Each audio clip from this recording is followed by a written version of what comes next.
Olá, bem-vindos ao meu canal, eu sou a professora Solange Tomiyama, sou doutora e mestre em Direito, advogada, coordenadora de curso e professora universitária há mais de 20 anos e venho aqui partilhar um pouco da minha vivência e da minha convivência com alunos universitários.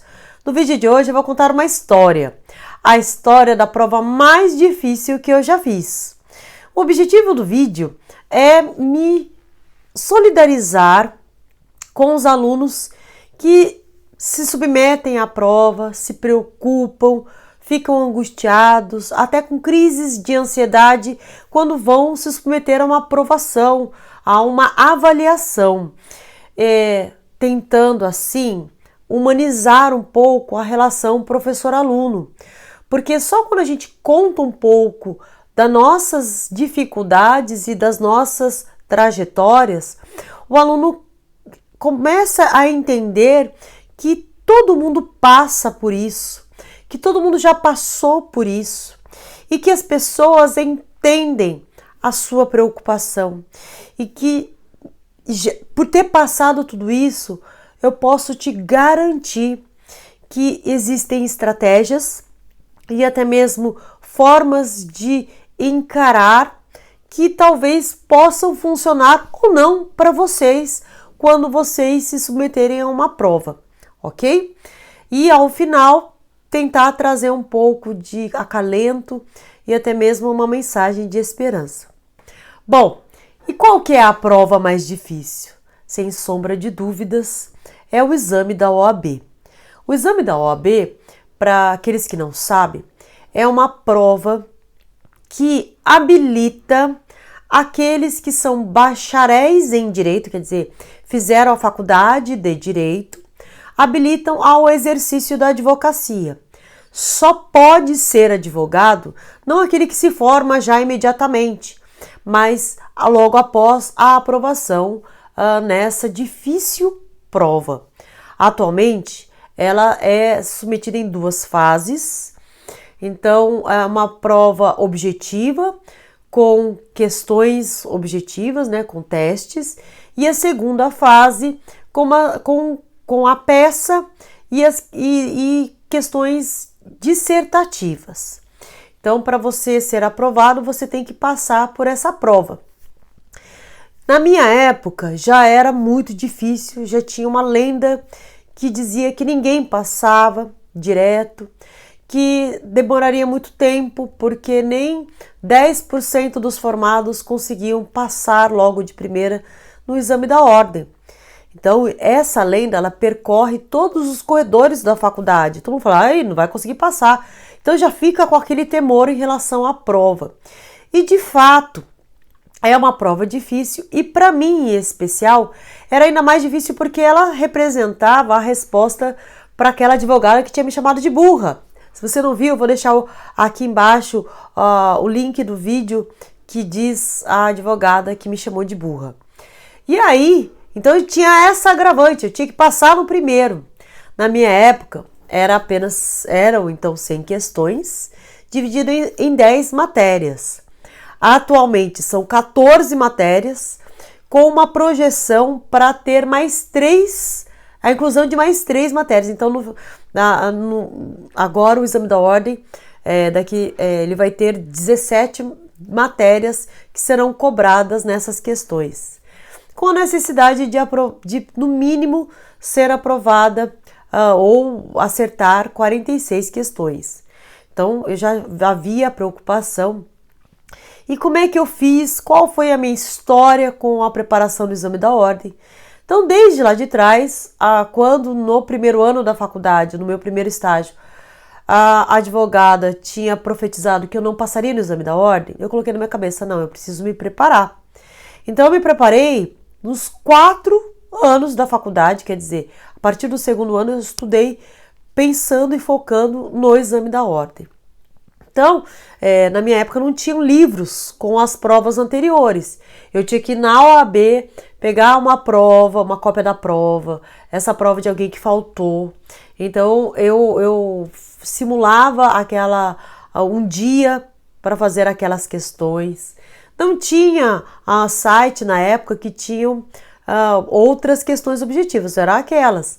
Então eu me preparava com base nas provas anteriores que eu tinha cópia, né? Hoje não, hoje a gente tem livro, a gente tem site, a gente tem às vezes compilados, até o próprio site da VUNESP hoje disponibiliza as provas anteriores. Então se você não sabe, você pode ir lá, entrar no link, clicar e então baixar a prova, imprimir a prova e fazer a prova quantas vezes forem necessárias para você ir treinando. E aí eu pedi ajuda para uma amiga, para a Fran. Falei, Fran, vamos estudar para o exame da ordem? E a gente começou a estudar com muita seriedade, com muito foco para o exame da ordem, intensificando nos 6 últimos meses. Mas eu percebi que eu ficava muito nervosa, né? Então eu comecei a buscar técnicas de respiração. E eu já até falei assim no vídeo aqui embaixo, vou deixar aqui embaixo, que fala sobre o dia da prova, que é necessário você respirar, porque se você não respirar, o cérebro, ele automaticamente, ele bloqueia o seu raciocínio, e aí tem todo um aspecto físico, se você não respirar, o que te afeta na memória e no nervosismo. Então eu comecei a treinar respirações, eu comecei a treinar tempo de prova, então eu via quanto tempo eu fazia 10 questões, 20 questões, para saber qual era o meu tempo em relação a ir para o banheiro, a comer um chocolate durante a prova, a respirar fundo e quando eu começava a passar o gabarito. Então eu já tinha esse tempo cronometrado que eu já tinha um controle. Eu ainda tinha eu fazia uso de balinhas de citronela, ou de hortelã, que elas serviam de calmante. Na minha cabeça era um calmante, então eu sempre tinha aquelas balinhas que juntamente com o açúcar ele acaba dando uma sensação de calma, de tranquilidade. Eu ainda fui com um terço, né? Eu tinha um terço de amuleto, então ele servia como um apoio, né, religioso para mim, né? Um amuleto da sorte, e eu tinha a minha própria oração, que eu ficava, sempre quando eu ia fazer uma prova, eu fazia, peço iluminação e inspiração a Deus para que me ajude no que faço. E crente que estava tudo certo, tudo em ordem, porque 4 anos eu já estava fazendo isso. Faltando uma semana para o exame da ordem, eu fui lá e fiz um simulado. E para minha tristeza, o simulado ele tinha acertado 43 questões. Nessa hora me deu uma tristeza e eu tinha que disfarçar para minha família, porque minha família estava toda já empolgada, falando, não, ela vai passar, ela está estudando tanto que ela vai passar. E a minha irmã, que estava na época com o meu cunhado, né, mas ele era namorado dela, namorado novo, eles falaram assim, vamos comer pizza? E eu não estava no clima, porque eu estava decepcionada e quase chorando. E eu disfarçando, falei, não, eu preciso estudar mais um pouco, pode ir indo. E eles foram, e aí quando eles saíram, eu desabei a chorar.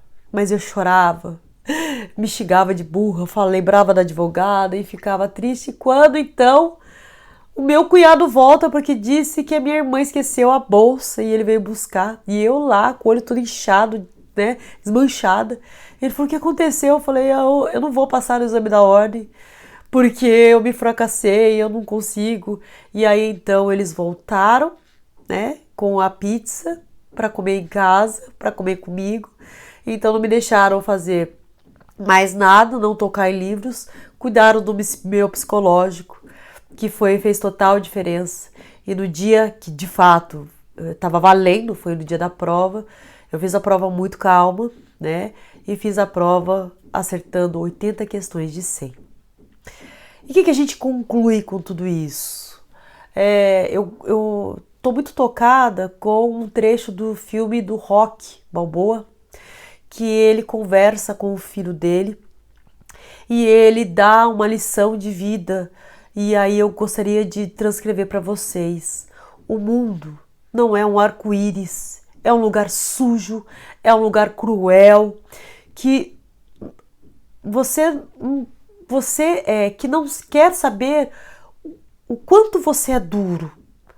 Ele vai te botar de joelhos e lá você vai ficar se você quiser ficar, porque você, eu, ninguém vai ser tão duro quanto a vida, pois não se trata de bater para ser duro, se trata do quanto você consegue apanhar e ainda seguir em frente, o quanto você é capaz de aguentar e conseguir e continuar tentando. É assim que se consegue vencer, porque você pode até ter dificuldades, você pode até apontar, eu não consegui porque o professor, porque o amigo, porque meu pai, minha mãe, minha família não deixou eu passar. Mas não se trata disso, se trata de mesmo apanhando desse jeito na sua vida, você consegue levantar e vencer. E eu sei que vai. Ok?